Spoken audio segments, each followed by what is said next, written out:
আমার ব্লাউজের বোতাম খুলে গেছে আর আমি বোতাম আটকাচ্ছি। এরকম ভিডিওতে আমার মিলিয়ন ভিউ হয়। হ্যাঁ, তাহলে বুঝো আমি খারাপ না তোমরা খারাপ। তোমরা সব খোলাখুলিগুলাই জিনিসই দেখতে চাও। আর আমি তো দেখাই না, শুধু বলি, তাতেই তোমাদের ফাইটা যায়।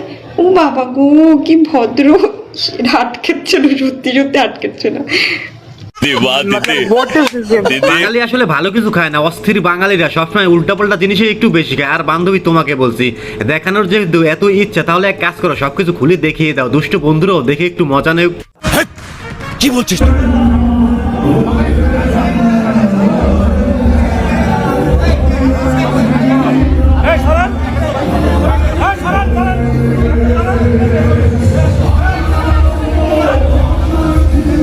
ओह यार यार ये कितनी औसम है। আর এ তো দেখে আমাদের সেই ছোট্ট দিঘির জিনিস এখন এত বড় বড় হয়ে গেছে। আর আমি তার দুটি চোখের কথা বলছি, আপনারা আবার উল্টাপাল্টা কিছু ভাইবেন না। সকল মেয়েরা কথায় কথায় বলেন যে রান্না করতে পারেন না, তোমাদের জন্য এই ভিডিওটি। মেয়ে মানুষ যদি রান্নাই করতে না জানে তাহলে সেটা মেয়ের জাতের ভিতরই পড়ে না, আমি যেটা মনে করি। মেয়ে মানুষ যদি হতেই হয় তাহলে ফার্স্টে আপনাকে গরুর মাংস রান্না করা শিখতে হবে, আত্মীয় স্বজনকে সেই রান্নাটা খাওয়াতে হবে, দেন তাদের কাছে রিভিউ নিতে হবে যে আম্মু ভালো হয়েছে রান্না, বা নেক্সট টাইম কি আবার কি আমি রান্না করতে পারবো। দেন আপনার কনফিডেন্স আরো বেড়ে যাবে যদি তারা ভালো বলে। यार ये कितनी औसम है। বান্ধবীর কথায় কিন্তু যুক্তি আছে রে ভাই। মেয়ে মানুষ হয়ে যদি রান্নাই সে করতে না পারে তাহলে সে কিসের মেয়ে? কথা কি ক্লিয়ার না ভেজাল আছে? দেখ তুই যা ইচ্ছা করে নে, আমি তোকে কোনোদিন অ্যাকসেপ্ট করব না। তুই আমার পায়ে পড়ে বলবি অ্যাকসেপ্ট করে নি। তোকে আমি বউ না বানাতে পারি, মেয়ে বানিয়ে ছাড়বো।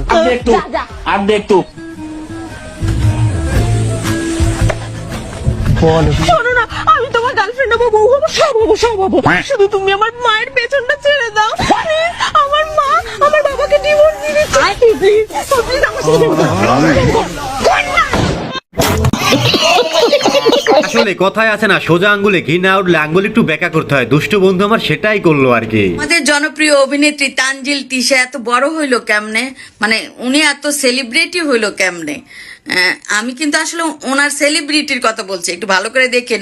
একজন ওনার সাথে সেলফি তুলতে আসছে আর উনি তার সাথে কি খারাপ ব্যবহারটা এটা করলেন। মানে কি বলবো, যাই কি হোক। দেমাক দেখছেন, তানজিল তিশার সাথে এক ভক্ত সেলফি তুলতে গেছে আর সে কি আচরণটা নাই করলো, মোবাইলটাই নিয়ে গেল। বলি এই ভক্তদের জন্যই কিন্তু তোমরা এ পর্যন্ত এসেছো, তাই ভক্তদের একটু সম্মান করতে শেখো। তুমি কে আমি কে রাজাকার কে বলেছে আমার বাবারা বলেছে।